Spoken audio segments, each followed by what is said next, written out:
Eu quero dizer que eu recebi a mensagem dos irmãos e assim que eu entrei aqui, eu entendi e percebi, recebi de maneira muito bendita aquilo que todos se empenharam para transmitir.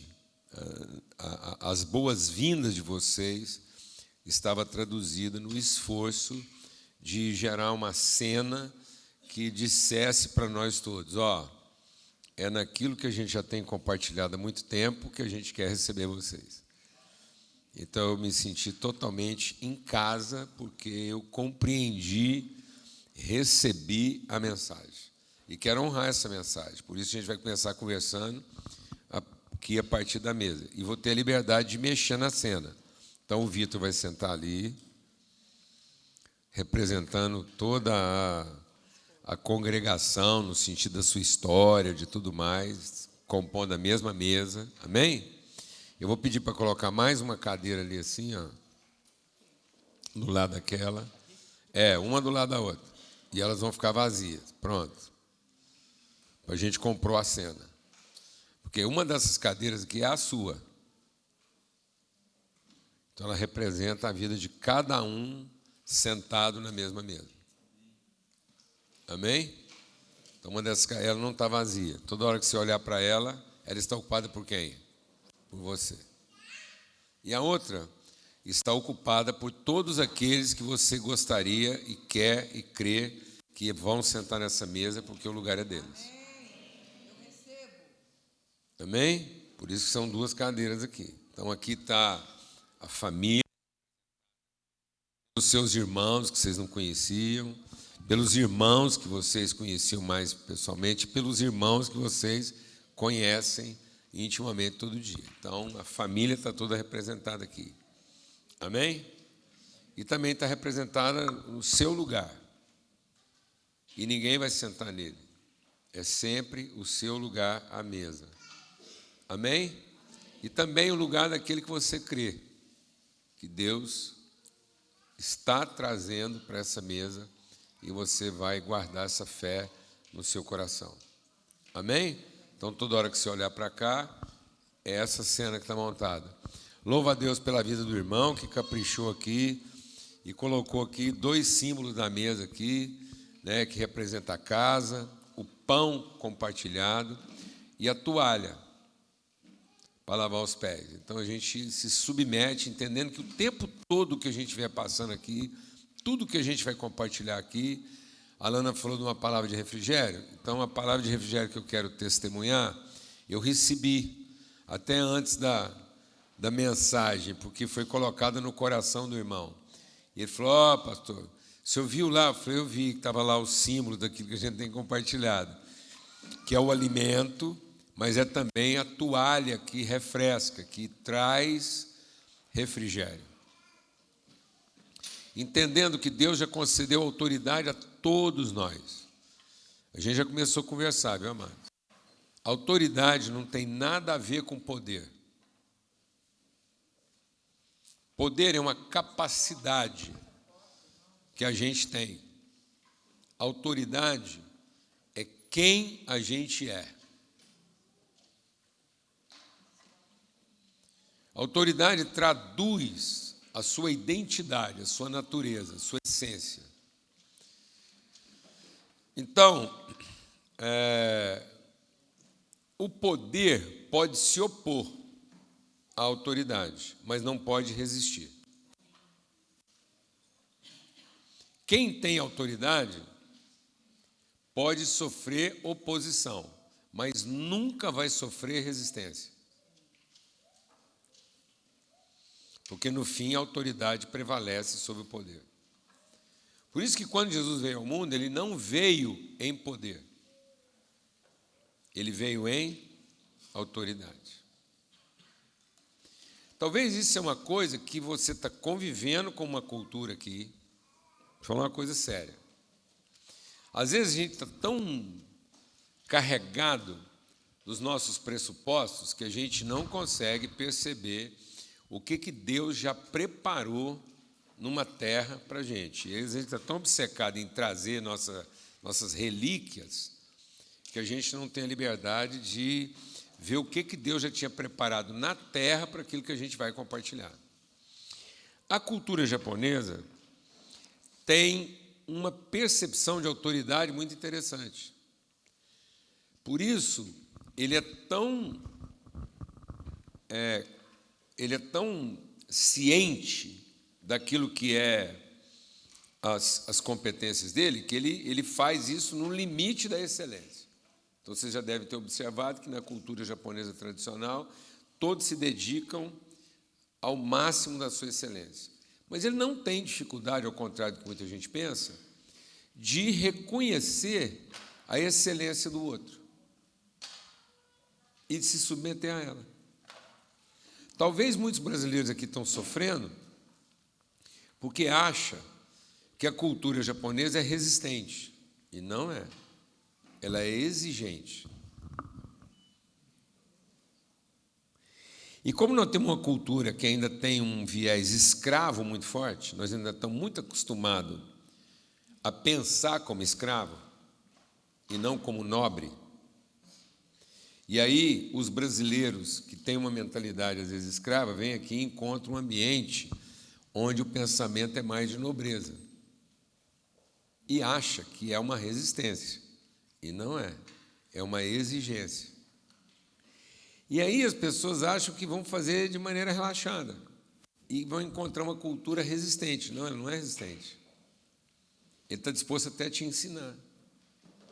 Desde que você senta para aprender e seja disposto a fazer até melhor. E quando você fizer melhor, ele se submete ao que você fez. Só que até você mostrar que você tem o mesmo grau de engajamento e de responsabilidade, ele vai te resistir. Mas não vai se opor. Tem lugar que você vai chegar e vai encontrar uma oposição que não pode resistir.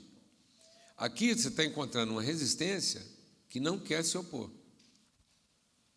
Só quer saber e avaliar que nível de compromisso você tem com aquilo que você mesmo está falando. Amém, irmãos?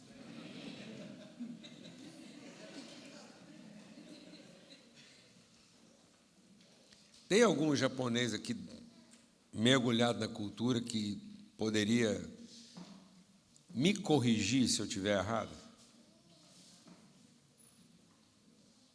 Irmã, você acha que aquilo que a gente afirmou aqui tem sentido? Não é? E às vezes as pessoas acham que é uma resistência, né? Assim, é uma rejeição, e não é. É só para ter certeza que todo mundo tem o mesmo grau de quê? De compromisso. Então, cuidado. Porque às vezes Deus nos colocou num ambiente totalmente favorável e a gente está achando que o ambiente é desfavorável só porque a gente é negligente em levar às últimas instâncias aquilo que nós fomos chamados para fazer. E nós, da cultura brasileira, temos uma certa inconstância na nossa diligência, porque estamos acostumados a ter a obrigação como limite máximo do que a gente tem para fazer. E muitas vezes, tendo a obrigação como limite máximo, a gente não chega nem na obrigação, quanto mais e além dela.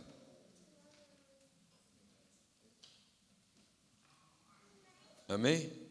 Então, aqui nesse lugar, toda vez que você for além da sua obrigação, você vai encontrar eco no coração das pessoas.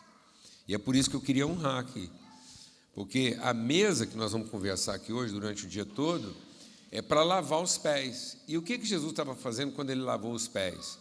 Ele estava restaurando o senso de quê? Autoridade. Então, tudo que nós vamos conversar aqui hoje vai falar um pouco e, de várias maneiras, a gente vai insistir nessa questão da autoridade, como filho de Deus. E aí deixa o Espírito de Deus ministrar algo no seu coração. Quando Jesus veio ao mundo, ele veio sem poder. E a gente acha que ele veio em poder. Mas Paulo, escrevendo aos Filipenses, diz assim: ele se esvaziou de todo o poder. E ele se esvaziou de tal maneira que ele ficou totalmente esvaziado de poder. Então Jesus veio se esvaziando de poder. Hebreus, falando sobre isso, diz que Deus o fez menor do que os anjos. Então, muita gente acha que Jesus era um homem poderoso. Não. Jesus é o homem totalmente desprovido de quê? Poder. Mas totalmente consciente de quê? Autoridade. Para eu e você entender que na vida nós não precisamos de poder. E está todo mundo procurando poder. Na vida nós só precisamos ter consciência da nossa autoridade. E a autoridade vem da consciência que eu tenho de quem eu sou e quem eu represento. Então, quem tem que ter poder é o escravo. Filho não tem que ter poder. Filho tem que ter o quê? Autoridade. Por isso, um escravo está proibido. Um escravo está impedido, por força de natureza, de tocar na vida de um filho. Então, um escravo com 2 metros de altura, 150 quilos de peso, forte, um guerreiro, está impedido de tocar na vida do herdeiro, do filho, se ele tiver menos de 1 ano de idade, menos de 10 quilos de peso. Ele pode estar lá com 5 quilos de peso, não saber separar a mão direita da esquerda, e uma pessoa poderosa está impedido de tocar na vida dele, sob pena de morte.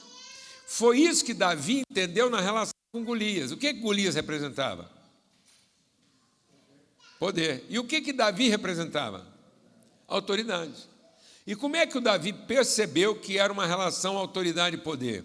Quando o povo, presta atenção no que eu estou compartilhando aqui com você. O povo olhava para o Golias e o povo fez o mapa descritivo. Sabe aqueles rótulos de remédio que tem lá assim, tantas gramas disso, tantas gramas daquilo? A gente tem observado a vida como quem está fazendo a descrição dos elementos que compõem o poder. Então, tem muita gente falando, eu preciso disso, aí faz curso, treinamento, vai fazer uma pós-graduação e fica lá. Agora eu tenho tantas gramas disso, então eu estou quase ficando bom, porque agora só está faltando mais algumas gramas disso e eu vou ter o poder que eu preciso. Está fazendo sentido ou não? Isso está na Bíblia, porque quando o povo olhava para o Golias, eles falavam assim, a ponta da lança dele pesa tanto. Você consegue imaginar um povo só de olhar para o cara? Eles ficavam olhando assim, bom, isso aqui é feito de bronze e tem mais ou menos 20 centímetros, com 5 de largura e 3 de profundidade. O bronze pesa tanto. Eles conseguiram definir à distância quantas gramas tinha a ponta da lança do Golias. Tem gente que encanou tanto em poder que de longe ele consegue fazer. Amém, irmãos? Isso é a mente. E por isso eles ficavam o quê? Intimidados. E intimidados eles reclamavam na vida. Toda pessoa intimidada numa relação de poder tende a murmurar das coisas que não tem, em vez de assumir efetivamente a responsabilidade do que já tem. Então, boa parte das pessoas se queixam do que não tem, vive uma vida pesada, sofrida, fazendo a medição, a mensuração, se comparando pela medida. Tanto é que o maior homem de Israel estava intimidado pelo maior homem dos filisteus. Agora, você pensa bem o que isso pode acontecer. Ele era poderoso até encontrar alguém maior do que ele. Está vendo? Então, muitas pessoas se sentem poderosas até encontrar alguém maior do que ele, e aí ele se intimida e reclama. Então, o maior símbolo de autoridade de Israel estava intimidado numa relação de poder. Aí vem o menor cara de Israel. Nunca tinha vestido uma armadura, nunca carregou um escudo. E não olhou nada para aquilo, não prestou atenção no relatório. E o povo dando um relatório, Davi, mas só o escudo dele mede tanto. O Davi não. Aí depois que o Davi escutou aquela aula de poder, ele olhou e falou assim, mas ele é incircunciso.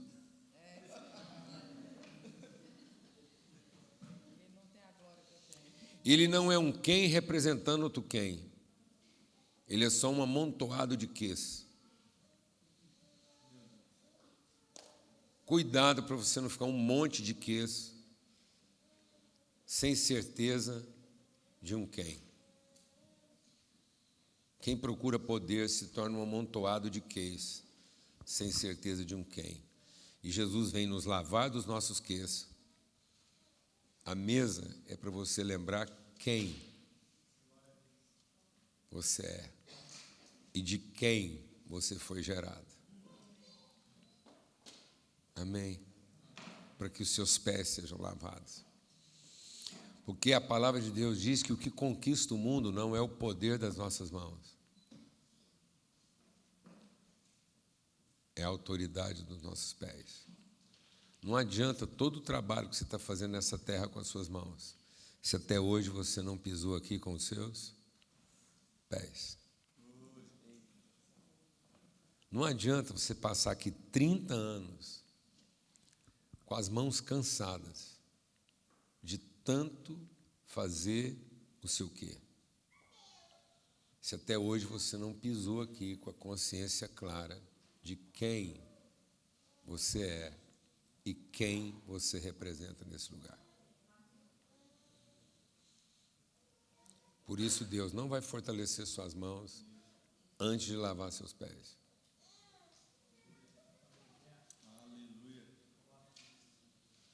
Porque não tem ninguém aqui precisando de mais força na mão. Está precisando é ter os pés limpos para pisar nesse lugar com autoridade. Não falta poder na vida de ninguém, mas pode estar faltando autoridade na vida de todos nós. E quando Davi foi enfrentar Golias, ele não enfrentou com poder, ele enfrentou com autoridade. E sabe qual é um segredo na vida de Davi? Nossa conversa já começou. Sabe o que Davi carregava nas viagens dele? Alimento para os irmãos. Sabe o que Davi nunca carregou na vida dele? Munição para a batalha.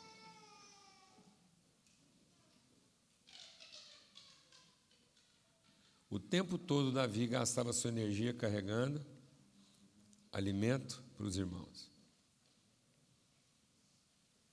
O que você trouxe para cá? Aquilo que pode alimentar os seus irmãos que estavam aqui? Ou a munição que você precisava para enfrentar aqui os seus desafios? A munição que a gente carrega para enfrentar a batalha está ocupando o lugar do alimento que a gente deveria carregar para cuidar dos irmãos. Vou falar devagar. A munição que você está carregando para enfrentar suas lutas está ocupando o lugar do alimento que você deveria estar carregando para alimentar seus irmãos. Sabe por quê? A munição que Davi precisava para enfrentar o gigante estava esperando por ele do lado de onde o gigante se levantou. Davi nunca carregou uma pedra, só carregava queijo. E eu queria desafiar você a olhar na sua mochila hoje. E o que você anda carregando na vida? Pedra ou queijo? Porque se você está carregando pedra, você perdeu o seu tempo. Porque as pedras que você precisava estavam esperando por você exatamente onde o problema se levantou. E carregando pedras, na hora que você precisar alimentar seus irmãos, você não vai ter queijo. Pedra representa poder, queijo representa autoridade. Quem passou a vida inteira transportando poder, na hora que ele mais precisa, ele não tem autoridade.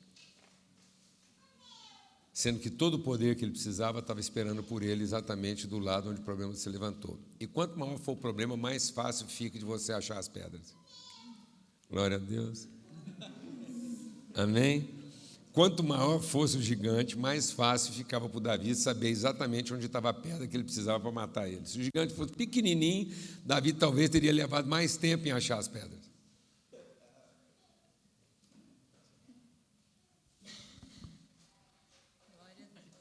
Amém, irmão? Amém. E sabe como é que as pedras chegaram lá? Porque elas não eram pedras quaisquer. A Bíblia faz questão de dizer: a pedra que derrubou o gigante era um seixo rolado. Sabe o que quer dizer um seixo rolado? É uma pedra encontrada num riacho. O rio da vida vai levar toda a provisão que você precisa para enfrentar os problemas que se levantarão lá onde você foi. Mas você não foi para lá preparada para enfrentar um problema. Você foi para lá preparada para alimentar seus irmãos. Você não veio aqui para vencer o seu problema. Você veio aqui para alimentar seus irmãos. É isso que vai te dar autoridade nessa terra. Talvez você veio aqui buscando o quê? Poder para enfrentar seus problemas. E sabe o que estava esperando você aqui? Autoridade para servir seus irmãos. O dia que você exercer sua autoridade servindo seus irmãos, você vai ter pedra para matar seus gigantes. Glória a Deus. Tem gente que pergunta por que Davi pegou 5 pedras. Será que ele era ruim de pontaria? Pode ser. Talvez Davi pensou assim: pode ser que eu não acerte na primeira, mas daqui até onde o gigante está, o que eu tiver de pedra eu vou mandar. É uma possibilidade. Outra possibilidade, ela é mais teológica, a gente gosta às vezes de... Davi colocou na mochila os 5 ministérios: o apóstolo, o profeta, o evangelista, o pastor e o mestre. Também pode. Não vou discordar. Mas outra probabilidade muito grande é que Golias tinha 4 irmãos. Então era uma família de 5 gigantes. Isso quer dizer que Deus nunca vai te dar o suficiente para um dos seus problemas, mas para todos. Glória a Deus, amado. Aleluia. Sabe o que é curioso? Presta atenção no que eu vou te falar. Seja carregador de queijo para você ter autoridade, mas não seja carregador de pedra para ter poder. É porque o Davi, na verdade, me enfiou lá 5 pedras. Porque é muito provável que ele soubesse que o Golias tinha 4 irmãos. Vai que mata um irmão e os outros 4 ficam nervosos. Mas sabe o que é curioso, e a Bíblia faz questão de registrar? É que os 4 irmãos do Golias não apareceram na história do Davi quando ele estava matando o Golias. Só apareceram quando o Davi já estava velho.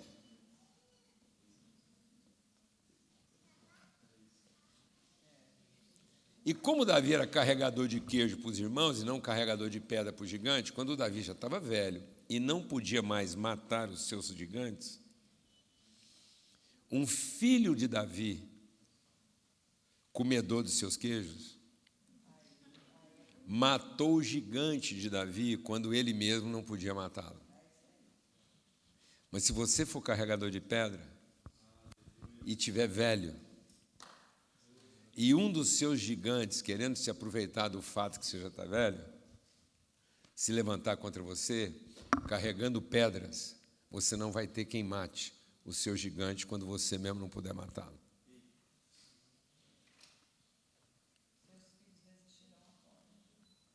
Por isso que vida, meu irmão, não é carregar pedra para resolver problema. Vida é carregar queijo para servir os irmãos. As pedras estão te esperando lá. Amém? Amém. Isso é para lavar seus pés. Porque é de autoridade que nós estamos precisando. E não de mais poder. Às vezes você acorda todo dia pedindo para Deus mais poder. E Deus está te tirando o poder. E aí você acha que Deus não está ouvindo sua oração. E você fala: Deus, parece que quanto mais eu oro, maior o gigante fica. E Deus fala: isso mesmo, porque se eu não puser ele muito grande, você não está enxergando que a pedra já está lá te esperando do lado dele. Eu só estou aumentando o tamanho do gigante para ficar mais fácil você achar a pedra. Glória a Deus, amado. Aleluia, irmão. Não é possível. Faltava o Golias levantar a mão e falar: Davi, é aqui, ó. Mas aí era demais, né, mano? Aí é demais, né? Você queria que também o Golias dá um mole desse, né? Então, onde Deus podia facilitar, Ele está facilitando, dificultando. Amém, amados? Glória a Deus. Então, Deus está facilitando, dificultando, para a gente entender de uma vez por todas que nunca foi poder. Então, só tem um jeito de Deus facilitar para nós, é porque dificultando. Porque se Ele facilita, a gente vai acabar achando que é o quê? Poder. E nunca foi poder. Amém? Vamos agradecer por isso, e aí a gente vai estar usando essas toalhas aqui para lavar os pés, né? O pão para fortalecer o coração e a toalha para lavar os pés, para trazer refrigério. A gente quer conversar sobre algumas coisas aqui. Pai, muito obrigado pelo teu amor, obrigado mais uma vez por esse tempo, e que essa conversa aqui em família possa realmente estar lavando os nossos pés, para nós entendermos que somos os teus filhos, em nome de Cristo Jesus, o Senhor. Amém. Graças a Deus. Como é uma mesa, Deus colocou no coração a figura da mesa para a gente poder conversar sobre família. E o que representa para nós finalmente entendermos que a promessa de Deus não é poder para um exército. Nós não somos o time de Deus. Nós não somos o time de Deus. Nós somos a sua família. E somos a sua comunidade, formada de famílias. Então, Deus diz que nós seríamos bênção para todas as famílias na terra. Então, o que Deus prometeu para você aqui no Japão? Queria te abençoar aqui?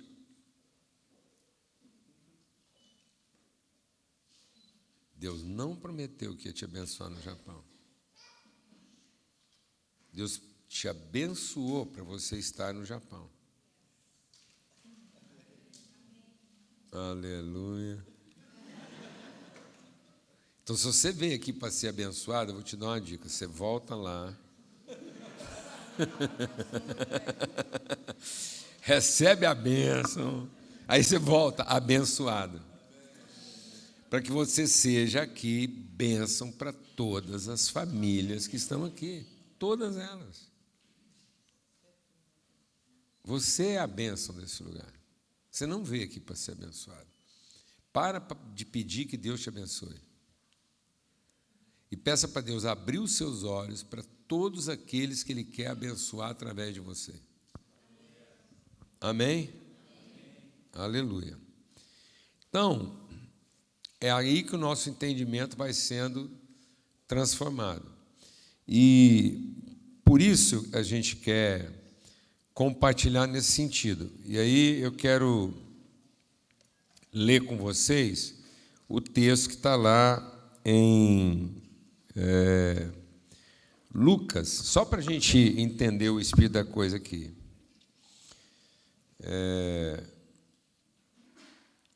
Lucas 14, a partir do verso 15. Ouvindo um dos que estavam com ele à mesa, 14, 15. Lucas 14, 15. Então, presta atenção, eles estavam à mesa, Jesus sentado na mesa, como nós estamos aqui. Então, nós vamos aproveitar a cena, a mesma cena, e ver o que Jesus queria conversar com eles enquanto eles estavam na mesa. Bem-aventurado o que comer pão no reino de Deus. Então, nós não viemos aqui para comer pão. Nós estamos sentados aqui para sermos alimentados pelo pão que veio do céu. Amém? Nós estamos aqui comendo o pão espiritual. Esse pão físico aqui, ele é só o símbolo. Tudo isso aqui é só uma cena pedagógica para a gente entender o que Deus preparou na eternidade. Amém? Então, essa cena aqui nos arremete para o mundo espiritual. Então, nós vamos ter aqui a visão do espiritual a partir do natural. Amém? Aleluia. Então, Jesus diz assim,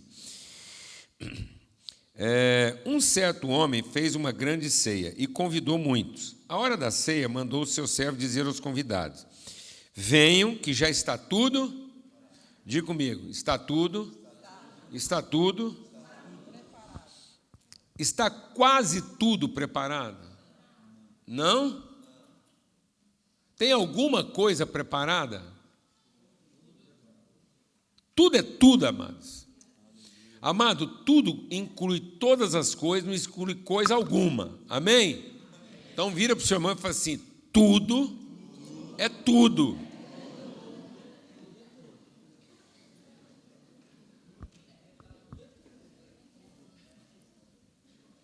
Sabe o que é o nosso problema espiritual? A gente fica chamando Deus para arrumar nossa bagunça. E Deus convidando a gente para entrar no que Ele já organizou. É simples assim. Não peça para Deus vir organizar a sua bagunça. Entra no que Ele já organizou. A fé não é para atrair Deus para organizar o que a gente bagunçou. A fé é para a gente largar o que está bagunçado e entrar no que Ele já preparou. Glória a Deus, irmão. Não perca. Sabe quem vai querer organizar a sua bagunça? O capeta. Toda vez que você pedir para alguém... Eu estou falando sério. Toda vez que você pedir para alguém, você falar assim: vem organizar minha bagunça, sabe quem vai aparecer? O capeta. E ele ajuda a organizar, para você pensar que foi Deus que te ajudou a organizar. Porque se alguém aparecer para ajudar a organizar a bagunça que você começou, você vai começar a acreditar que a bagunça que você começou tinha sentido, porque você começou ela sem pedir a ajuda de Deus, por isso é bagunçado. Então eu quero que Deus venha organizar uma coisa que começou em mim. E se isso ficar organizado tendo começado em mim, eu vou acreditar que alguma coisa que começou em mim pode dar certo. Então quem vai aparecer para organizar a bagunça que eu comecei? O capeta, porque se aquilo ficar organizado, igual eu imaginei que podia ficar organizado, porque eu comecei, e finalmente teve um Deus que respondeu o meu pedido e veio ajudar a bagunça que eu comecei, eu vou acreditar que eu posso continuar começando as coisas, mesmo que elas fiquem bagunçadas, porque alguma coisa pode começar em mim.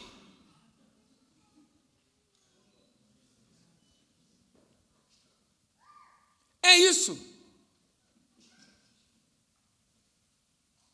Não tem nada que, começando em mim, vai alcançar o seu propósito. Então, não se iluda. O diabo não tirou Deus da sua vida. Só colocou ele no fim.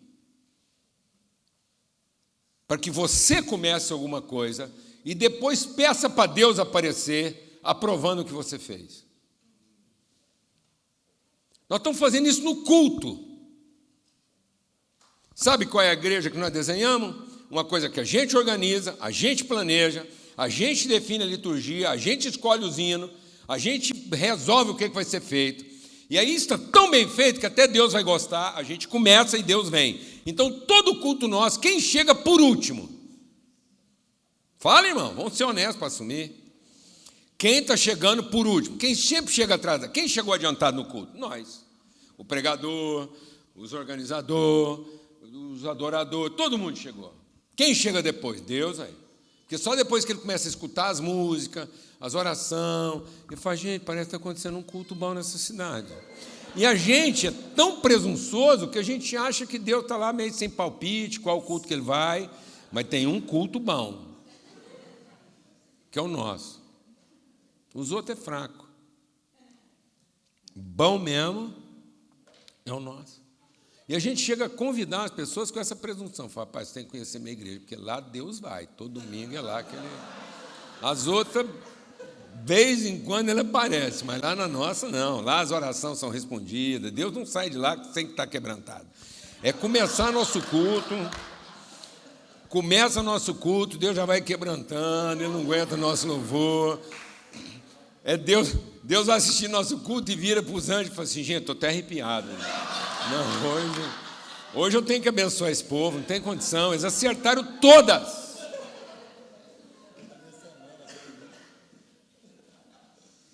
Ô, irmão, nós temos que chorar.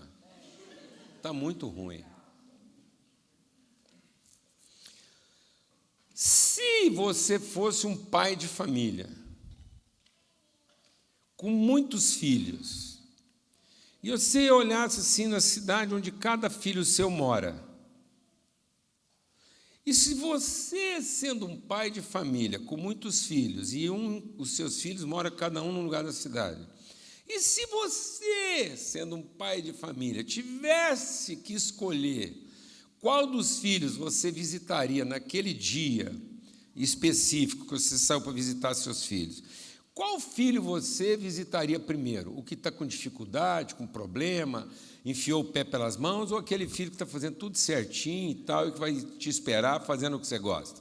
Como pai, não é como Deus.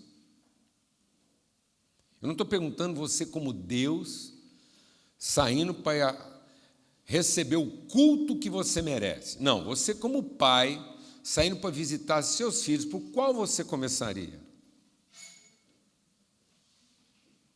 Seja honesto. Fala para minha irmã. Como pai, por onde você começaria as suas visitas? Pelo filho que está com mais dificuldade ou pelo filho que já está com tudo arrumadinho?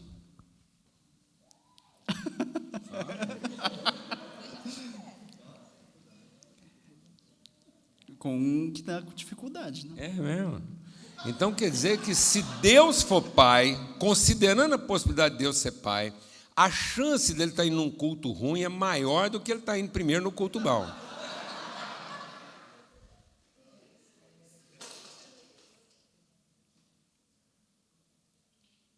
Nós estamos ficando doidos.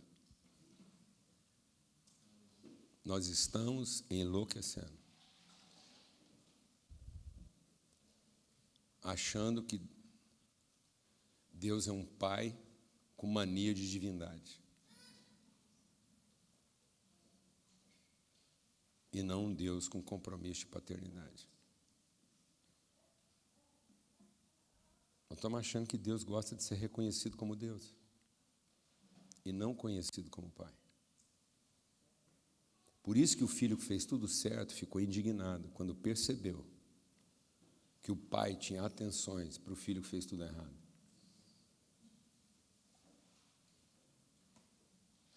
Porque ele estava esperando ser reconhecido por Deus. E esperando ser reconhecido por Deus, ele condenou o irmão. Porque ele era até capaz de chamar Deus de Deus, mas ele não era capaz de chamar o irmão de irmão. Porque quem merecia Deus era ele, que fez tudo certo.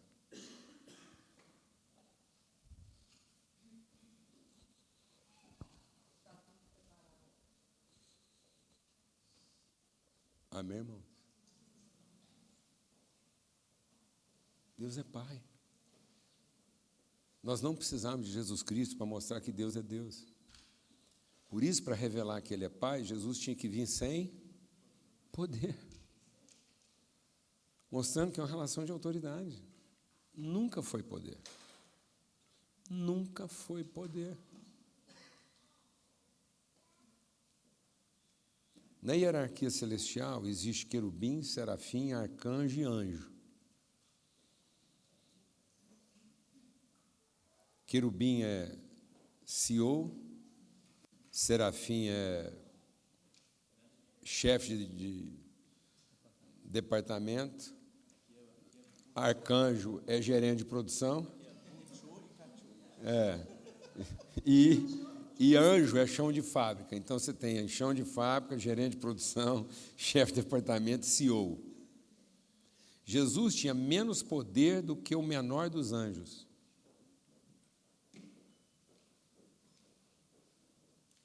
Por isso que quando Jesus expulsava um demônio, ele tinha muito menos poder do que o demônio que ele expulsou. Porque nunca foi com poder. Sempre foi com autoridade. Não procure poder na sua vida. Conheça a autoridade que Deus já te deu. Autoridade não é uma coisa que a gente conquista. Poder é uma coisa que a gente conquista. Autoridade é uma coisa que a gente recebe. Glória a Deus, amados. O que está faltando na vida da igreja, amados? Poder, autoridade. E nós estamos tentando conquistar poder, seduzindo Deus pelo certo que a gente faz. Sendo que se a gente tivesse uma consciência de autoridade, a gente ia se libertar dessa prisão do certo e entrar na dimensão do que já está tudo preparado. Então, vamos voltar para o texto aqui. Ele diz assim, está tudo preparado. Na hora da ceia, na hora do jantar, mandou o seu servo dizer aos convidados, venham, que já está tudo preparado. E quais foram as desculpas que eles usaram? Não, Jesus.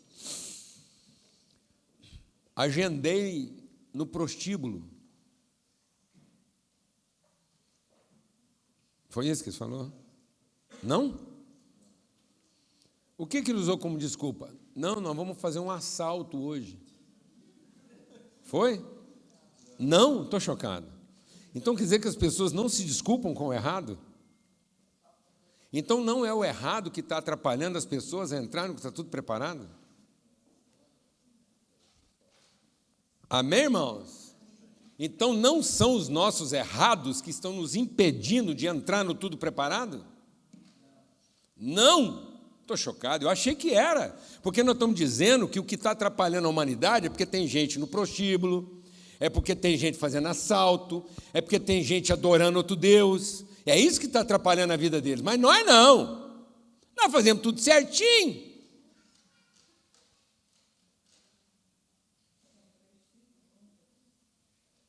O que está atrapalhando a gente a entrar no tudo preparado? Montei uma empresa, estou começando agora. Acabei de montar minha carteira. Tem que fazer a entrega. Ah, então foi isso que eles apresentaram como desculpa? Que eles acabaram de abrir um negócio? Sabe qual foi a outra desculpa que eles usaram para não entrar no tudo preparado? Acabei de casar. E a Bíblia fala que eu tenho que cuidar bem do meu casamento. Estou indo para um retiro de casais para saber como é que eu salvo a minha esposa e como é que ela me salva para nós ter o casamento que Deus mandou a gente ter. Não posso, Deus, entrar no tudo preparado porque eu estou inscrito para um retiro de casais.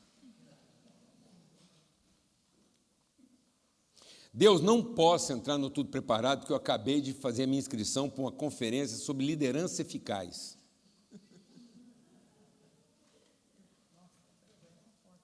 Não.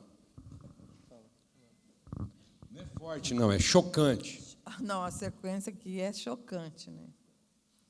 Quer que lê tudo? Fica lá, vai fazendo a lista do que está nos impedindo de entrar no tudo preparado. Casei-me e por isso não posso ir. Voltando o servo, tudo contou o Senhor. Então, irado, o dono da casa disse ao seu servo, sai depressa para as ruas e becos da cidade. Não, mas antes, espere aí. Ah, então quer dizer que salvar o casamento pode estar me impedindo de entrar no tudo preparado? Pode? Estou chocado. Quer dizer que cuidar bem da empresa que eu acabei de abrir, fazer ela funcionar bem, pode? Quer dizer que alimentar de maneira própria aquelas pessoas que dependem de mim, meu cachorro, meu gato, minhas vacas. Gente, mas isso é só minha responsabilidade. Se eu não fizer isso por eles, vão morrer de fome.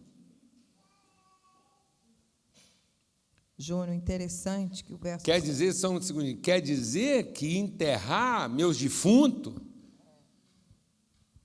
Gente, mas que coisa... Como eu não vou no velório da minha avó? É disso que Jesus está falando? Não. É do lugar que isso está ocupando no nosso coração. O verso 17, que você foi a ênfase da sua palavra, disse assim, a hora da ceia. A hora. A hora. Tem um momento. É aquela hora. As pessoas se distraíram com a hora de serem alimentados, serem servidos pelo Pai. Era a hora, não era? Então, Jesus não está falando que salvar o casamento está errado. Ele não está dizendo que cuidar dos velhos está errado. Cumprir as responsabilidades está errado. Desenvolver a empresa. Ele nunca falou que isso está errado.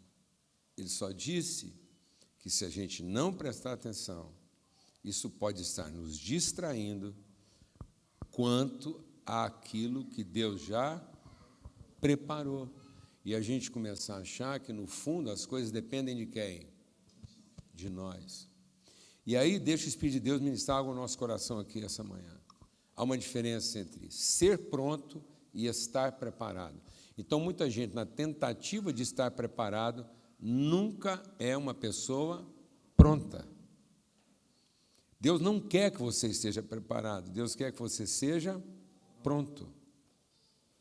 E pronto quer dizer que você é uma pessoa sensível para ouvir a voz de Deus e entrar na dimensão do que Deus já preparou, porque às vezes na sua ansiedade de preparar aquilo que Deus vai abençoar, está impedindo você de entrar no que Deus já preparou. Aleluia, irmão! Então às vezes você está tão ocupado aqui em preparar alguma coisa para ver se Deus vem e abençoa o que você preparou, que você não está entrando naquilo que Ele já preparou.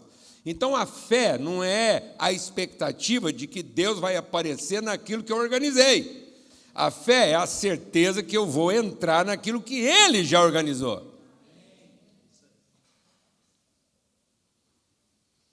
Então a fé não é para trazer Deus para a nossa dimensão. A fé é para a gente entrar na dimensão dEle. A fé não é para fazer Deus andar nos nossos caminhos. A fé é para a gente andar nos caminhos dEle, que são superiores aos nossos. E às vezes você está achando que Ele é seu companheiro no seu caminho. E, na verdade, nós somos companheiros dEle no caminho dEle. Então, Deus não quer te acompanhar no seu caminho. Deus quer te mostrar nessa terra o caminho dEle.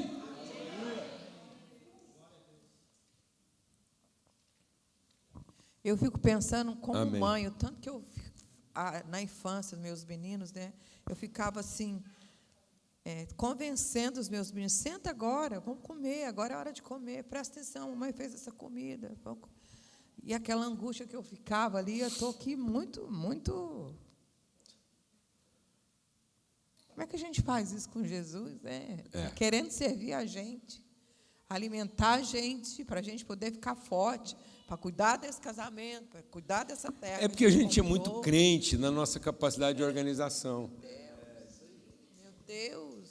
Isso é idolatria, mano. Isso tem nada a ver com fé. E se achar que Deus comparece no nosso bem feito? Isso mata, isso cansa, isso esgota. Porque você vai percorrer toda a trajetória e não vai chegar no destino. Você vai gastar a mesma energia ou mais e não vai cumprir o propósito. As pessoas não estão sendo dessignificadas no errado. As pessoas estão sendo dessignificadas aonde? No certo. Às vezes você está achando. Tem gente que vira para mim e fala assim, eu preciso saber o que está errado. Eu falo, você não está precisando saber o que está errado. Você está precisando saber o sentido do seu certo.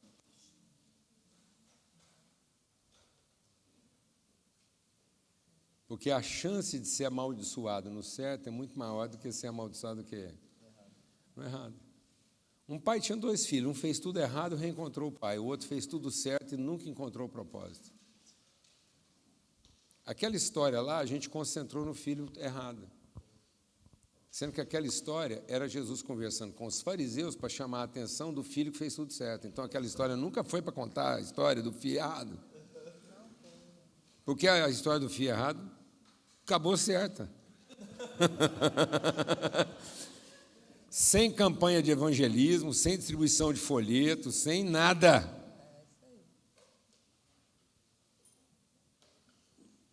Aquela história era para pegar os fariseus que acreditavam num tudo certo e falaram assim, deixa eu contar uma história para vocês. E a gente é tão encanado que a gente pegou a história para fazer dela aquilo que ela nunca foi. Pau de bater em doido que está fazendo tudo errado. E a gente prega aquela história e fala, cuidado, porque você às vezes vai lá comer a lavagem dos porcos. E ele devia falar assim, eu comendo a lavagem dos porcos, reencontrei o pai mais rápido que você comendo no jantar na mesa dele.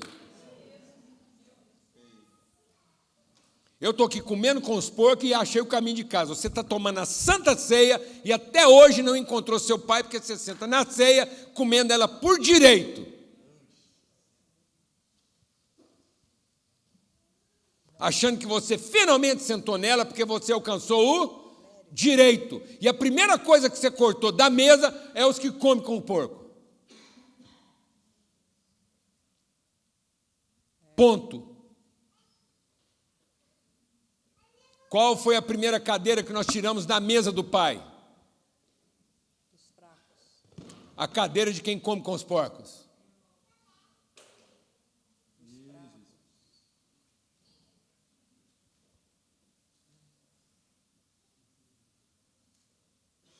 A cadeira tem que estar lá para a hora de voltar. A hora que ele voltar, ele vai voltar. Não só, amados. Ele sentou nela primeiro que a gente.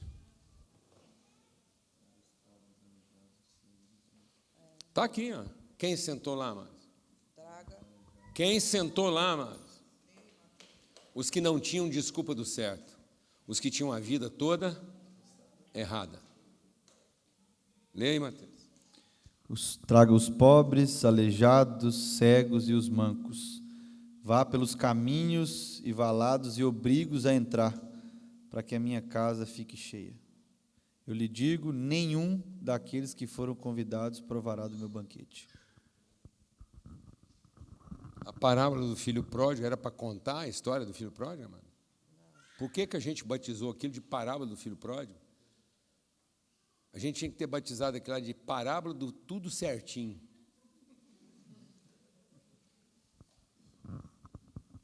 É mesmo, irmão.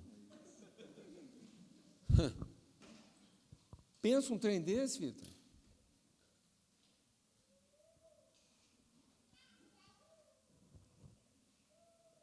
Amém, irmãos? Está tudo preparado. Agora abre então sua Bíblia lá em Mateus. Paulo, sabe o que é interessante? É que nós, e é uma coisa que eu tenho tentado até ensinar muito eles, que nós vemos essa sensibilidade, esse cuidado com o próximo de desorganização. Porque a gente quer tudo certinho. Certinho. Entendeu? Então, quando a gente está pensando no outro e naquilo que ele está disposto a nos oferecer para que nós possamos conviver com aquilo que ele nos dá, certo? Nós vemos isso trabalhando dentro dos limites como desorganização. Rapaz,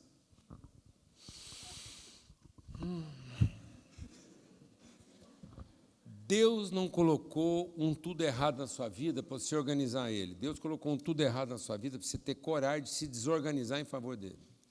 Então,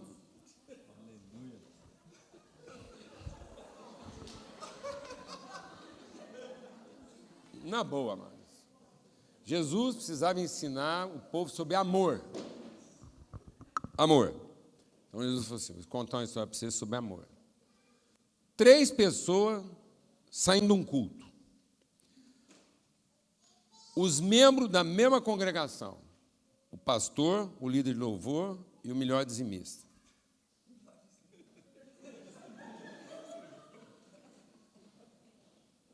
Só podia ser o melhor dizimista, porque ele tinha negócio em Jericó. Jericó era lugar de comércio. Então tinha o pastor, o pregador da noite, tinha o líder de louvor e tinha o cara que, entendeu? Ele ia lá em Jericó buscar dinheiro para pagar a conta de Jerusalém, entendeu? Aí terminou o culto, quem saiu primeiro? O dizimista, porque ele paga para os outros ficar organizando e ele não tem que mexer com isso, ele tem que voltar logo para Jericó.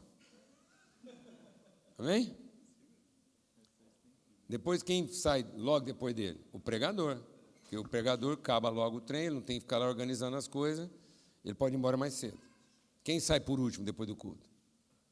O pessoal do louvor, que tem que guardar os equipamentos, mexer nas coisas, os microfones, as guitarras, os trem. Mais ou menos nessa ordem, entendeu? Muito diferente do que a gente tem hoje. Só parece. Aí vem lá, bababá, nananá. Bandido não vai assaltar o pregador. Até porque eles não querem pôr a mão em Deus. É assim que o pregador apresenta. Líder louvor menos ainda, porque ele está carregando um microfone, um trem, dinheiro que é bom mesmo. Certo?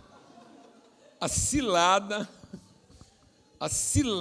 na estrada está para quem, amados? O dizimista. Isso é o primeiro. E, geralmente, o dizimista, ele sai primeiro e ele é apressado, porque, geralmente, ele só consegue ser o melhor dizimista e ter os negocinhos de Jericó, porque ele anda sozinho.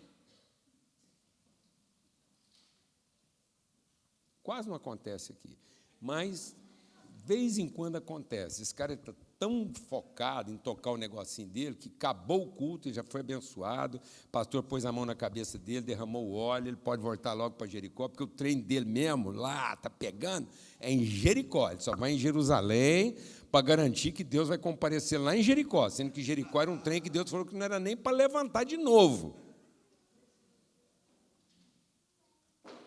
Ele está lá tentando reedificar o que Deus destruiu.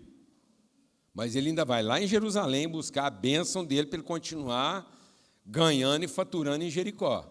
E por isso ele tem que andar meio sozinho, porque ele não sabe direito quem é que está, entendeu, né? Aí ele é uma vítima fácil. No meio do caminho não deu outro, os caras estavam lá e pá! Meteram a mão nele, largaram ele semi-morto.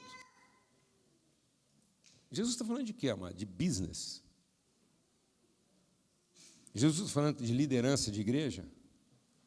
Não, amados. Jesus não está falando isso para organizar a vida do pregador, nem para falar quais os cânticos que a banda vai tocar, e nem para organizar os negócios do cara de Jericó. Jesus está contando essa história para falar de quê, irmãos? Amor. Porque é amor que define quem nós somos. Porque sem amor nós podemos ter todo o poder. Sem amor nós podemos ter o poder de ser o melhor pregador. Sem amor nós podemos ter o poder de ser o maior operador de milagres. Nós podemos pregar a mensagem, que até os anjos ficam chocados. Falam, gente, que mensagem foi essa? Os anjos. Os milagreiros vão falar, rapaz, o cara muda um monte de lugar. E os filântropos, o pessoal que está acostumado a fazer caridade, fica chocado. Fala que não é que esse cara resolve o problema de todo mundo.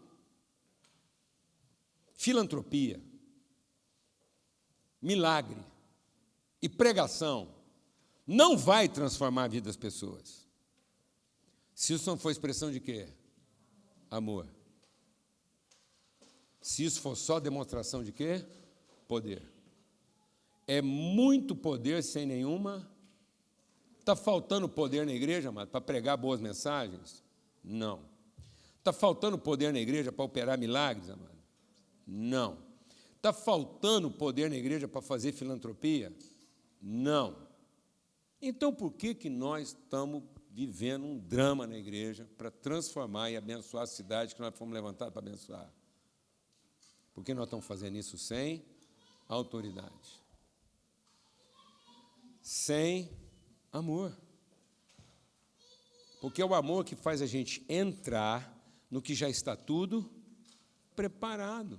E aí a gente está tentando organizar as coisas com a pregação, nós estamos tentando organizar as coisas com milagre, e nós estamos tentando achar que filantropia é uma forma de organizar uma coisa que o próprio Deus viu tudo e deixou bagunçar. Então a gente acha que filantropia é uma forma de reorganizar o mundo que Deus conhece desde quando começou, e quando tinha só 2 pessoas, ele não conseguiu manter.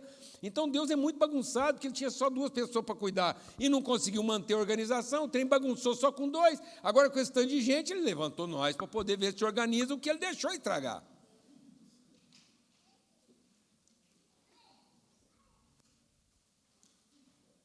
Aí vem um cara, não é evangélico. Vem um não evangélico, amém? Não, Deus está querendo bagunçar com nós mesmo. Mas aí ele pega um cara lá que não frequentava a mesma igreja. Esse cara não vem de Jerusalém, ele não é membro da nossa congregação. Ele não participou do culto. Ele não ficou arrepiado quando o levita cantou. Ele não ouviu Deus quando o pregador pregou. Ele nem lá estava. Amém? Mas ele está disposto a ter a sua vida o quê? Fale, irmão. Fale, irmão. Ele está disposto a ver a sua vida bagunçada. Ele era um cara pronto para desorganização. Você está pronto para ser desorganizado, mano? Ou você está tentando se organizar para ficar pronto? Vou perguntar de novo. Você está pronto para Deus te desorganizar? Ou você está tentando se organizar para Deus ficar pronto? A hora que eu me organizar, Deus está pronto para me abençoar. Ou você está pronto para aquilo que Deus quer desorganizar, para você finalmente entrar no que Ele já organizou.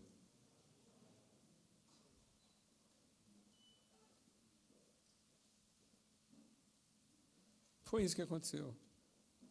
Jesus falou, está descendo um cara que estava pronto para o que Deus desorganizou. E ele ainda foi fiel ao compromisso, né?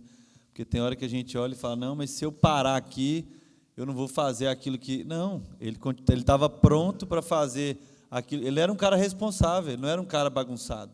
Não era um cara à toa, não era um Zé à toa, que, deixa eu ver o que eu vou fazer hoje, deixa eu passear pela estrada. Não, a Bíblia vai dizer que ele pega aquele homem, coloca na jumentinha dele lá, no animal dele, deixa um dinheirinho ali, não é miserável, não é amarrado, não fica fazendo conta de dinheiro, ele deixa o dinheirinho e ainda fala, eu estou indo cumprir o que eu preciso cumprir e eu vou voltar. E quando eu voltar, se tiver alguma coisa... Porque a gente não sabe o quanto de dinheiro ele entregou, né? E aquilo que eu tinha de mais precioso, que era o quê? Aquilo que ele se preparou, porque estava pronto. Pronto para quê? Para a viagem. Ele tinha o óleo, ele tinha o remédio, ele tinha aquilo que é precioso, e aquilo que ele tinha de precioso, ele derrama sobre alguém que ele não sabia nem o nome, para piorar, alguém que ele não sabia, porque o Paulo Júnior está falando que ele veio de um lugar. Aquele jovem, o samaritano não sabia. Por quê? Porque não tinha roupa. Logo, quando ele olha para aquele homem, ele fala, não sei nem de onde esse cara vai, porque a roupa revelava o povo que eu vim. A pessoa. Então, ele tá se desorganizando em favor de alguém que ele não tem a menor noção de quem essa pessoa é. Esse cara está pelado. Zero interesse. Sem nenhum Zero. documento de identidade. Um completo estranho. Não é membro da congregação dele. E aí, imagina se tivesse celular, o WhatsApp na época. 3 horas depois que ele entrou nessa parada. Quem que você acha que podia ligar para ele? Fala, irmão. Qual é a primeira ligação que ele ia receber no WhatsApp? Bem, onde é que você está?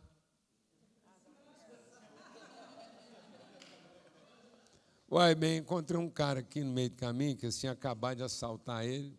E aí? Aí eu resolvi mudar a viagem, vou chegar em casa uns 3 dias. Você está me esperando hoje, mas eu vou chegar só daqui 2 dias. Como 2 dias? É porque eu encontrei uma pessoa que, quem, irmão? Quem? Um cara que estava precisando de mim. Mas quem? Como é que é o nome dele? Sei não.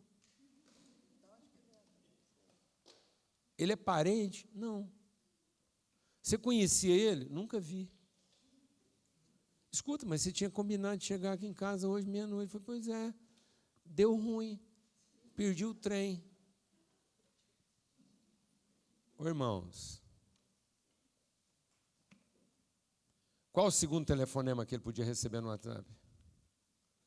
Ô, Mateus, estamos aqui, rapaz, a reunião começou, já tem 1 hora. Você não chega? Gente, vocês reparam, não?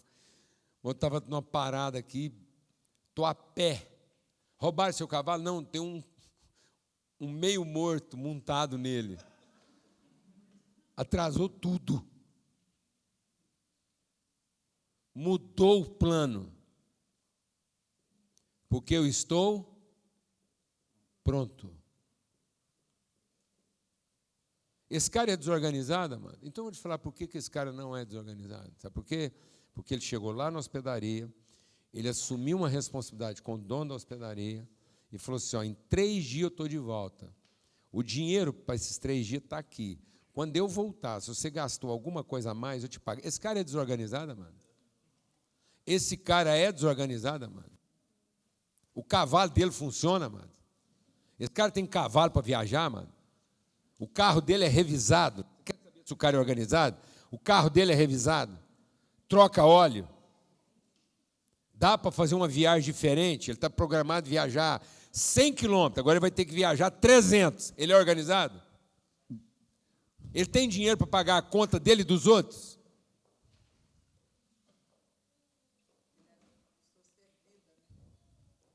Pelo amor de Deus, amados. Nós estamos alcançando um nível de preparação que o nosso carro não consegue fazer uma viagem 5 vezes mais longe, porque ele está preparado para quê? Para ser usado só daquele tantinho. Aí eu já comprei um trem que é pititim, só para servir aquela coisa pequena, reduzida ao meu tamanho, adequada à minha realidade, e não adequada ao meu propósito. Tudo que você tem na vida está adequado à sua realidade ou está adequado ao seu propósito?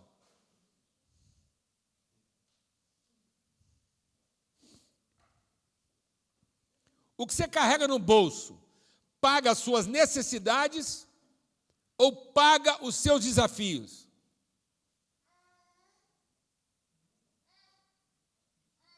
O dinheiro que você tem garante a sua próxima refeição ou o recurso que você administra garante o cumprimento do seu propósito?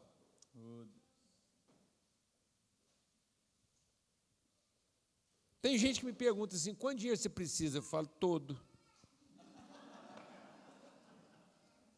E quanto você já tem? Eu falo, tudo.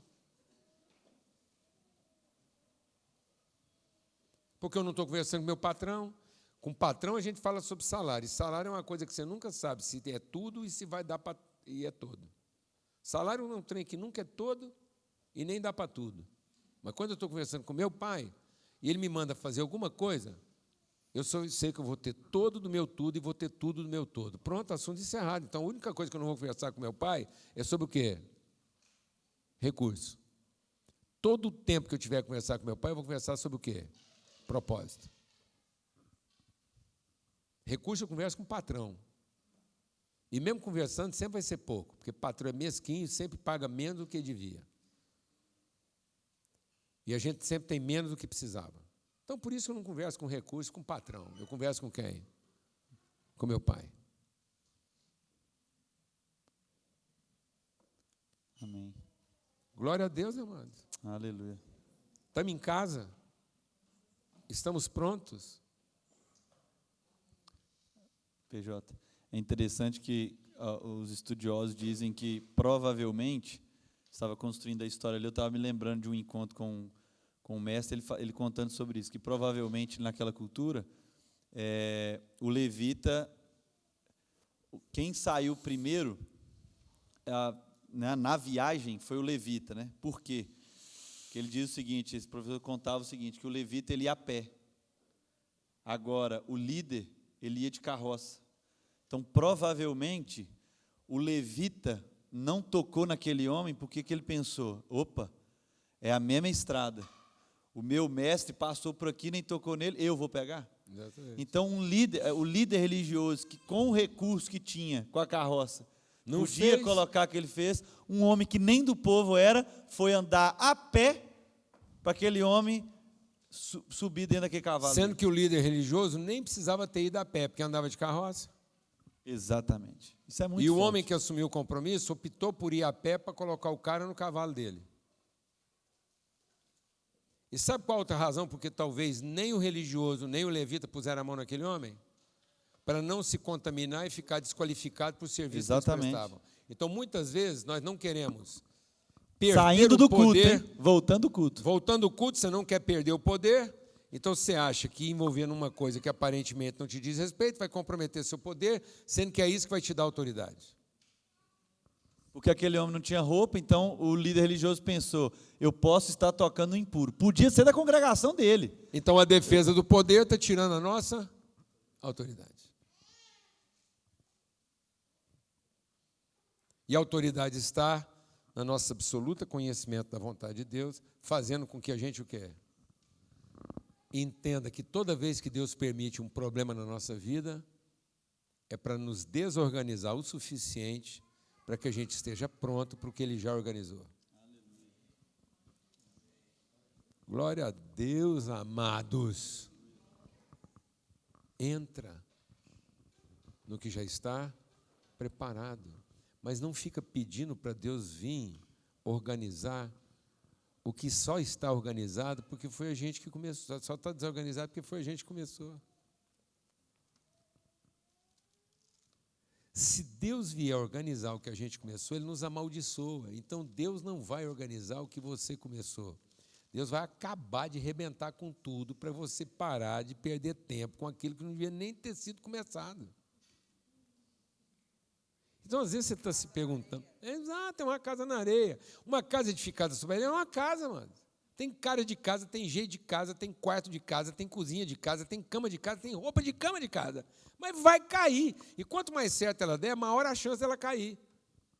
Só tem um jeito de uma casa feita sobre areia não cair, se ela der errado no meio do caminho. Porque se ela der errado no meio do caminho, ela nunca vai ser toda a casa que ela podia ser, ninguém vai ficar sabendo que ela ia cair. Mas se ela continuar dando certo, com certeza ela cai. Então tem muita gente que deu errado na vida, não é porque deu errado, é porque ele começou a dar certo em cima de um fundamento mal estabelecido, e quanto mais certo ele dá, mais certeza a gente tem de que vai dar desastre.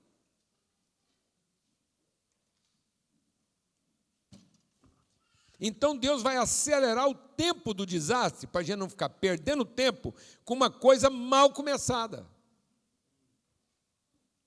Aleluia, irmão.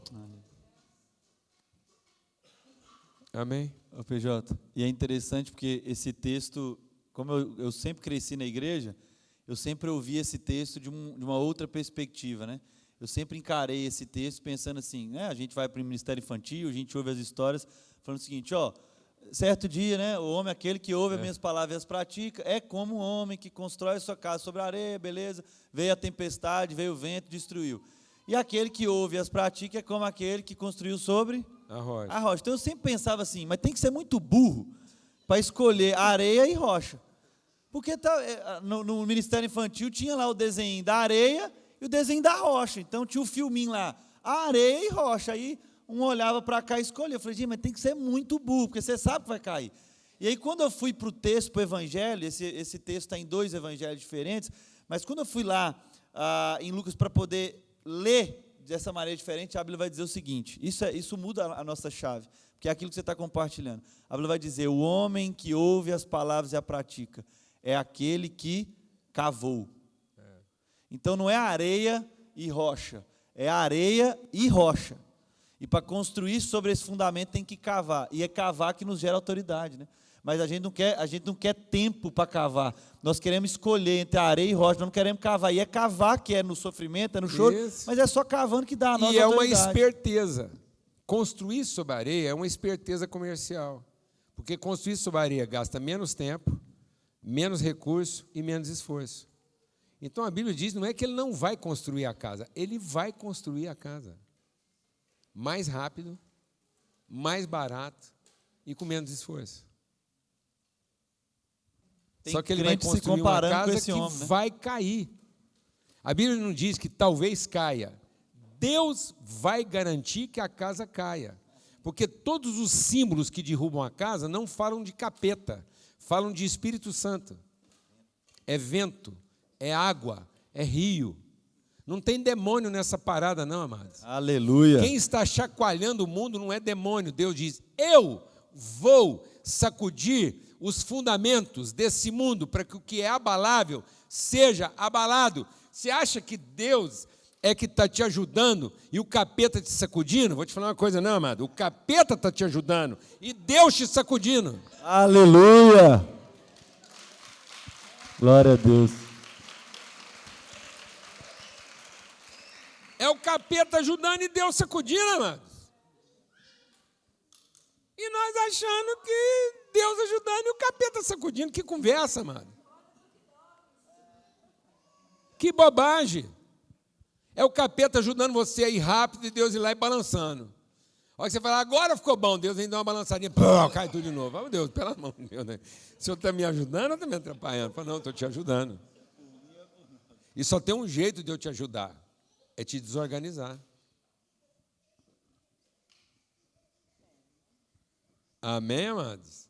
Para que você finalmente entre no que está preparado. Para que você tenha outra referência de fundamento, de fé, de esperança, para que você pare de acreditar no poder e comece a conhecer a autoridade, para você ser uma pessoa de autoridade onde eu te coloquei, porque então você colocará em ordem.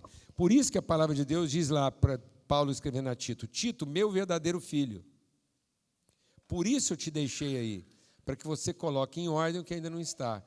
Então, para que Deus colocou você aqui no Japão? Para você colocar em ordem o que ainda não está.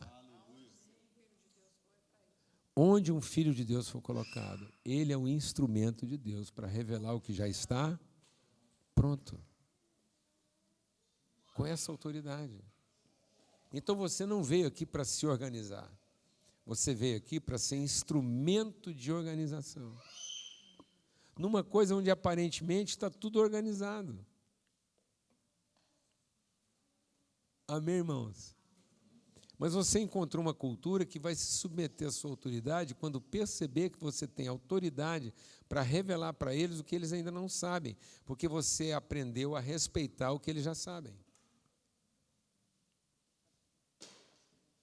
Amém, irmãos? Então, nós não viemos aqui para impor nosso padrão de desorganização. Nós viemos aqui para exercer nossa autoridade de filho, para abençoar todas as famílias da terra. Porque Deus vai te dar autoridade para ser a bênção do lugar onde Ele te colocou. Ainda que isso obrigue você a mexer nos seus padrões pessoais de organização. Ainda que isso leve você a conviver com uma realidade totalmente diferente de você.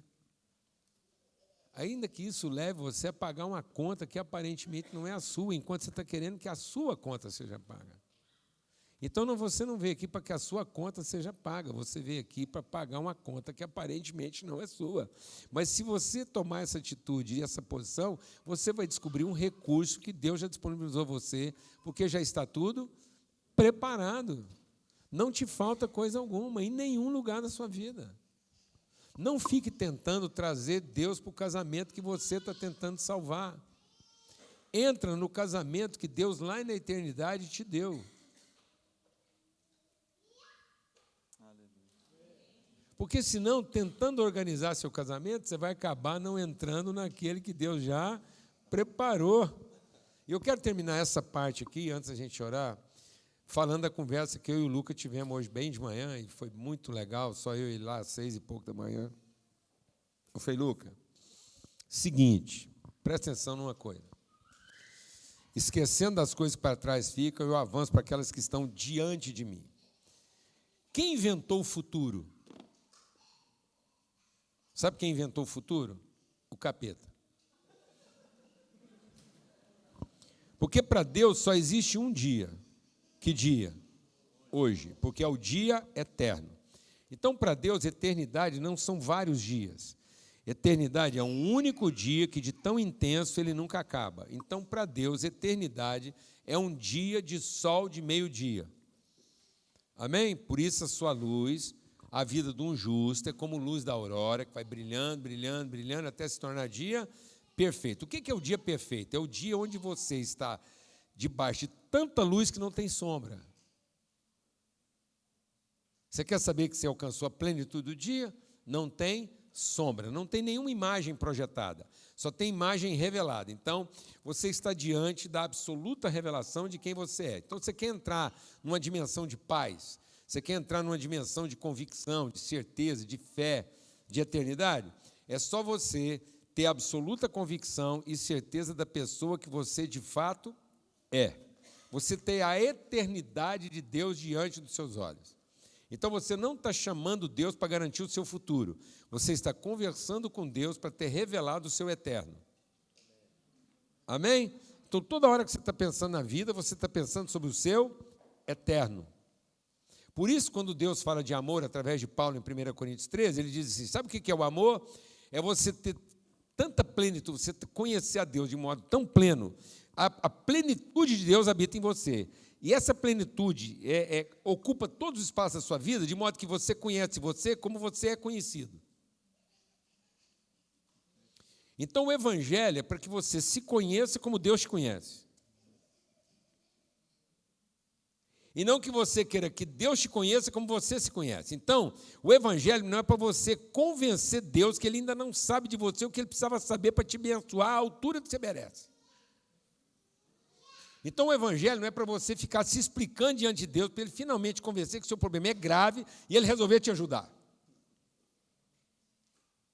Então, quando você for orar, não fale de você para Deus. Fale de Deus para você. Então, oração não é para você falar de você para Deus, amém? Oração é para você falar de Deus para você. De modo que quando você terminar de orar, você consegue pedir com segurança, porque agora tudo que é bom, tudo que é perfeito, tudo que é santo, tudo que é digno, tudo que é justo, é isso que ocupa o seu pensamento. Então, agora, quando finalmente você vai pedir alguma coisa, você já está pleno. Aleluia. Então, você não vai pedir nada para suprir uma carência. Aleluia. Você vai pedir tudo para cumprir um propósito. Carência zero, propósito máximo. Aleluia. Então, eu estou tão convencido que Deus já deu, que finalmente, a hora que eu vou pedir alguma coisa, eu vou pedir do que eu já tenho, e não do que eu estou precisando. Aleluia, irmão? Aleluia!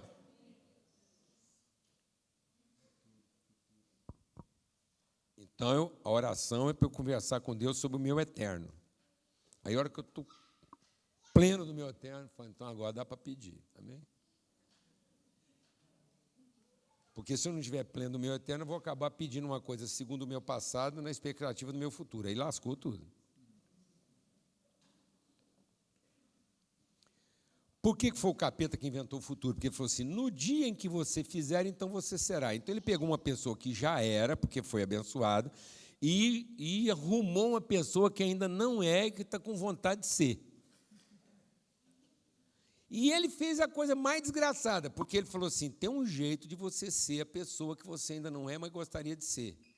É só você falar com Deus. Aí que lascou, porque agora o Deus que era o meu pai passou a ser o meu ídolo. E a pior de todas as idolatrias é finalmente achar que Deus vai colocar o poder dele para tornar você a pessoa que você gostaria de ser, mas infelizmente não é. Porque a hora que você achar que você está conversando com Deus e que Ele vai arrumar o poder dele para tornar você a pessoa que você ainda não é, mas gostaria de ser, você acha que está falando com Deus, mas é com o capeta que você está falando. Porque quem te prometeu tornar aquilo que você ainda não é, foi o capeta. Porque Deus prometeu garantir que você será exatamente a pessoa que Ele já te fez para ser. Então, Deus não tem compromisso com a sua expectativa de ser. Deus tem compromisso com a sua certeza de ser. Aleluia, irmão. Então, pronto. Então, e agora, eu estava conversando com o Lucas sobre isso. Toda vez que você dá um passo, você não está dando um passo para o futuro. Você está dando um passo no conhecimento do seu eterno. Então, o que você vai encontrar no próximo passo que você está dando? O seu eterno. Amém? Então, eu não vou caminhar em direção à minha expectativa de futuro. Eu vou caminhar em direção ao conhecimento do meu eterno. Então, cada vez na minha vida, eu vou conhecendo melhor a pessoa que eu sou e que eu nem sabia direito que eu era. Por isso, a fé é a certeza das coisas que ainda não se veem. Então, toda vez que Deus permite um problema, é porque esse problema tem a exata dimensão da pessoa que eu vou conhecer enfrentando esse problema. Aleluia! Porque vai revelar aquilo que eu já sou. Sou onde? No eterno. De modo que eu conheça da mesma forma como eu sou conhecido. Quem que você vem encontrar aqui no Japão, mano? Você não veio aqui correr atrás do seu futuro. Você veio aqui encontrar o seu eterno.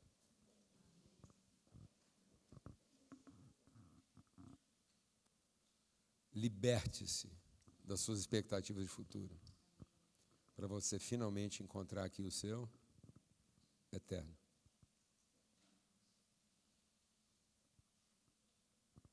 Faz sentido para você ou não? Esteja pronto para o seu eterno e pare de ficar tentando preparar o seu futuro. Porque Deus está te chamando para o seu eterno e você está se desculpando com as suas preparações de futuro. Sabe o que está impedindo você de entrar no seu eterno? A forma como você está tentando organizar seu futuro.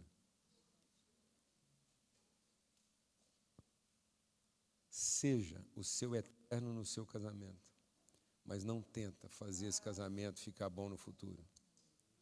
Porque tentando fazer o seu casamento ficar bom no futuro, você está fazendo a desgraça dele, não revelando para ele agora o seu eterno.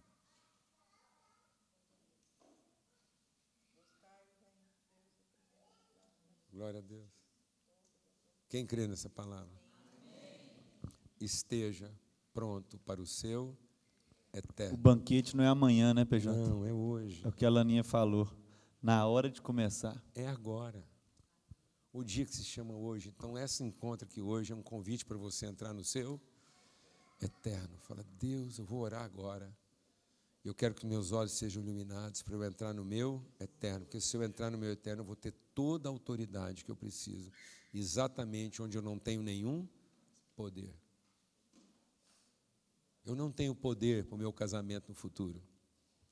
Mas eu tenho autoridade no meu casamento, segundo o meu eterno. Eu sou o eterno do meu casamento hoje, mas não tenho nenhuma expectativa do futuro dele. E sabe por que eu não preciso ficar preocupado com o futuro do meu casamento? Porque eu já sou o eterno dele hoje.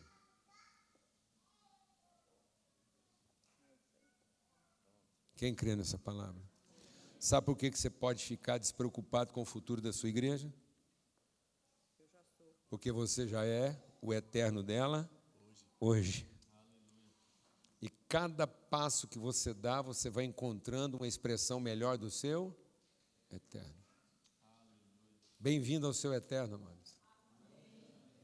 E que você, a cada minuto da sua vida, seja cada vez mais consciente de que você está caminhando no encontro do seu eterno. Por isso que Paulo fala uma coisa que aparentemente é complicada de entender. Ele fala assim, não que nós sejamos perfeitos,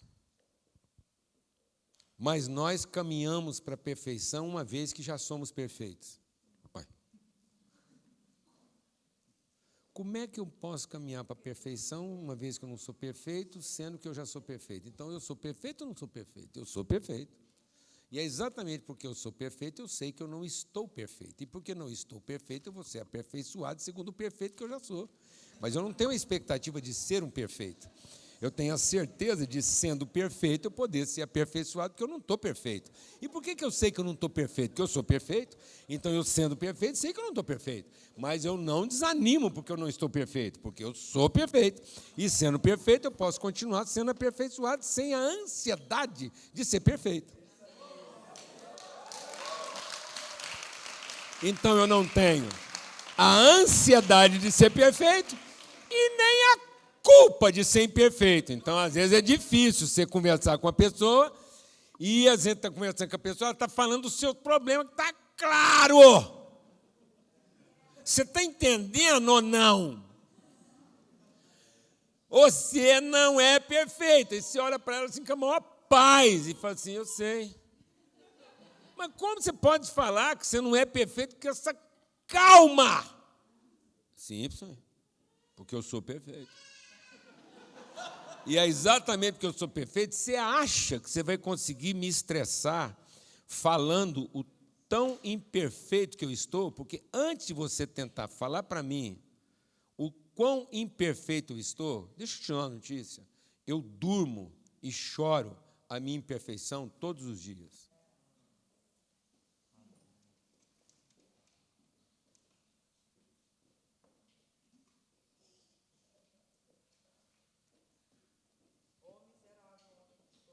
Eu durmo todo dia. Miserável. Ninguém precisa me falar o quão imperfeito eu estou. Eu olho no espelho e sei. Eu sei a dor que eu causo na minha esposa. Eu sei a dor que eu causo nos meus filhos. Eu sei a dor que eu causo nos meus amigos. Melhor do que eles. Às vezes um amigo meu vai tentar me convencer o tanto que eu sou imperfeito. Não precisa. Eu já chorei isso antes dele ter que falar comigo. Eu olho no espelho.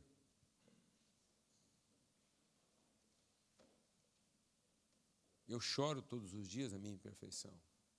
Mas sabe por que eu não me desespero? Eu consigo lidar com a minha imperfeição em paz, sem ficar sossegado. Porque eu sou perfeito. Eu sei o que está diante de mim. E não é adiante como se fosse futuro. É diante, porque é eterno. Eu durmo todo dia angustiado porque eu não estou perfeito, mas em paz porque eu sou perfeito.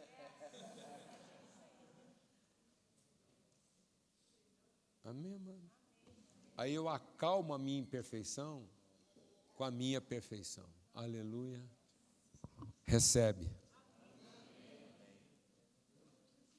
Glória a Deus. Amém. Nós vamos fazer uma pausa agora, não é isso?